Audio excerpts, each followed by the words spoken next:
এখন দেখবেন ব্যবসা বাণিজ্য নিয়ে পর্যালোচনা ও বিশ্লেষণ ভিত্তিক সেগমেন্ট বিস্টক, যেখানে থাকছেন একজন বিশিষ্ট ব্যবসায়ী ব্যক্তিত্ব।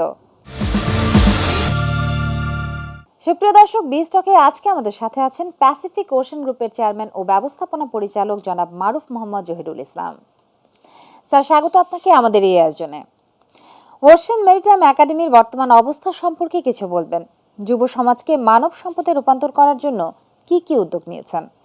কিভাবে আমরা আমাদের এই একাডেমিটাকে আরও উন্নত অবস্থানে নিতে পারি সেই চেষ্টা করে যাব এবং আমাদের অনেকগুলো কোম্পানির সাথে, বিদেশি কোম্পানির সাথে যাদেরকে আমরা লোক দিয়েছি এতদিন, তারা আমাদের সাথে এখন এগ্রিমেন্ট করে আরও স্থায়ীভাবে তারা আমাদের থেকে লোক নিতে চায়। সেজন্য বিভিন্ন আলোচনা চলতেছে। আমরা চায়নার সাথে এতদিন ম্যানিং করে এসেছি, এখন ইউরোপ এবং অন্য অন্য দেশে, ল্যাটিন আমেরিকার অনেকগুলো দেশে কথা চলতেছে। যদি এটা হয়ে যায় তাহলে ইনশাল্লাহ ইউরোপে যদি আমরা আমাদের ম্যান পাওয়ারটাকে পাঠাতে পারি, মেরিন সেক্টরটাকে আমরা পাঠাতে পারি, মেরিন সেক্টরের লোক, তাহলে এটা আমাদের জন্য নতুন একটা দিগন্ত উন্মোচন করবে। কারিগরি সরকার উদ্যোগ নিয়েছে কারিগরি শিক্ষার জন্য যথেষ্ট পরিমাণে, কিন্তু এই কারিগরি শিক্ষাটাও সফলতার মুখ দেখতেছে না একটা কারণে, সেটা হচ্ছে কারিগরি শিক্ষা গ্রহণের পরে সবাই চাকরি পাচ্ছে না।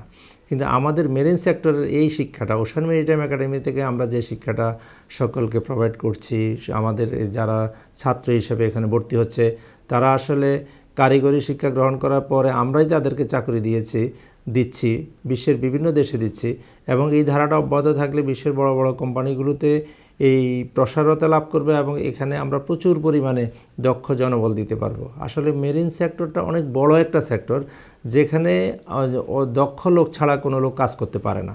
তো সেই দক্ষতা অর্জন করার জন্য একটা স্পেশালাইজড ট্রেনিং প্রয়োজন। সেই ট্রেনিংটাই ওশান মেরিটাইম একাডেমি দিচ্ছে। স্যার, জানতে চাই দেশের মেরিন সেক্টরের বর্তমান অবস্থা কি? মেরিন সেক্টরকে এগিয়ে নিতে করণীয় কি হতে পারে?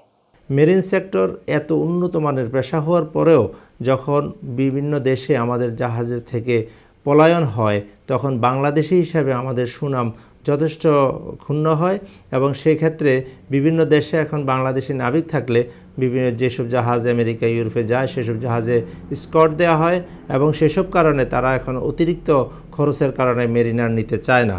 এই জন্য আমরা আসলে খুব দ্রুত এটা সমাধানের জন্য সরকার পর্যায়ে এবং বেসরকারি পর্যায়ে সমস্ত পর্যায়ে আমরা কাজ করে যাচ্ছি। বাংলাদেশ খুবই ছোট একটা দেশ এবং এই দেশে জাহাজের সংখ্যা খুবই কম।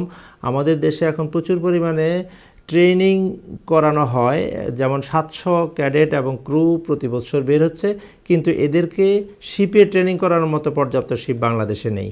সেজন্য সরকার যদি যে কোনো মেরিন একাডেমি না করে তারা যদি কয়েকটা শিপ, 2টা 3টা 4টা শিপ ট্রেনিং শিপ হিসেবে বাংলাদেশে নিয়ে আসে, তাহলে সব ছেলেরা এখানে ট্রেনিং করতে পারবে এবং এই ট্রেনিংয়ের মাধ্যমে তাদের যে সি এক্সপিরিয়েন্সটা গেইন করবে, সেটার জন্য তারা সারা পৃথিবীর বিভিন্ন ধরনের জাহাজে বড় বড় কোম্পানিতে চাকরি করার একটা সুযোগ পাবে।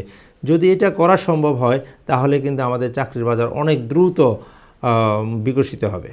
এই পর্যায়ে আপনার কাছে আমার প্রশ্ন, সরকারিভাবে কি কি পদক্ষেপ নিলে মেরিন সেক্টর আরও উন্নতির দিকে যাবে বলে মনে করেন, এবং মেরিটাইম সেক্টর দেশের অর্থনীতিতে কি ধরনের ভূমিকা রাখছে?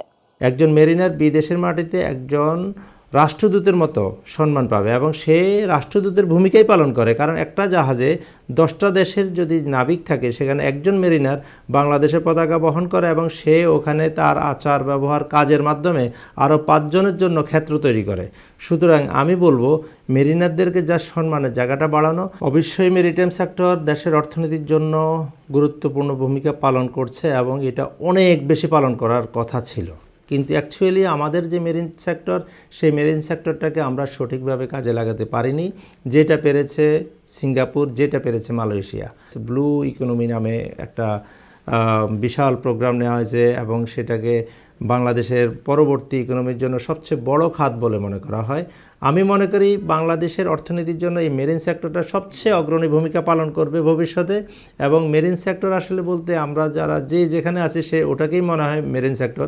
অ্যাকচুয়ালি মেরিন সেক্টরটা এত বৃহৎ, এখানে বে অফ বেঙ্গলে যে পরিমাণে সমুদ্র সম্পদ রয়েছে, যে সব পরিমাণ মৎস্য সম্পদ রয়েছে এবং খনিজ সম্পদ রয়েছে, তারপরে আমাদের যে চট্টগ্রাম পোর্ট, মোংলা পোর্ট, এই পোর্টগুলোর যে অনেক বড় ধরনের ভূমিকা থাকতে পারে, সেই ভূমিকাগুলো থেকে আমরা বঞ্চিত হচ্ছি।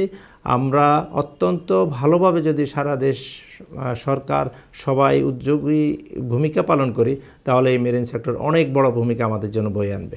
আগামী 10 বছরে 1 লক্ষ দক্ষ মেরিনার তৈরি করার লক্ষ্যে সরকারি ও বেসরকারি মেরিন সেক্টরে কি কি কার্যক্রম গ্রহণ করা প্রয়োজন বলে মনে করেন? বে অফ বেঙ্গলের সবচেয়ে বড় সুবিধা হচ্ছে চট্টগ্রাম পোর্ট থেকে মোংলা পোর্টে যে জাহাজগুলো চলাচল করে, এবং মজার ব্যাপার হচ্ছে বর্তমানে বাংলাদেশ থেকে ইন্ডিয়া এবং বাংলাদেশ থেকে মিয়ানমারের সাথে কোস্টাল শিপ চলাচল করে।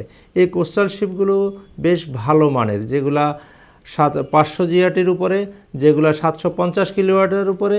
সেই জাহাজগুলোর সি টাইমটাকে যদি আমরা কাউন্ট করি, আমাদের ছেলেদের প্রশিক্ষণের জন্য উন্মুক্ত করি, এই জাহাজগুলোর স্ট্যান্ডার্ডটাকে যদি আমরা ভালো মানে নিয়ে যাই, এবং এই জাহাজগুলোর পরিচালনা এভরিথিং যদি আমরা একটা কোয়ালিটি ম্যানেজমেন্ট সিস্টেমের আওতা নিয়ে আসি, তাহলে এই জাহাজগুলোর প্রত্যেকটা সি টাইম সারা পৃথিবীর জন্য গ্রহণযোগ্য পর্যায়ে নিয়ে আসা যায়, এবং তাদেরকে ইন্টারন্যাশনাল কনভেনশন অনুযায়ী STCW অনুযায়ী তাদেরকে আমরা সার্টিফিকেট প্রদান করব।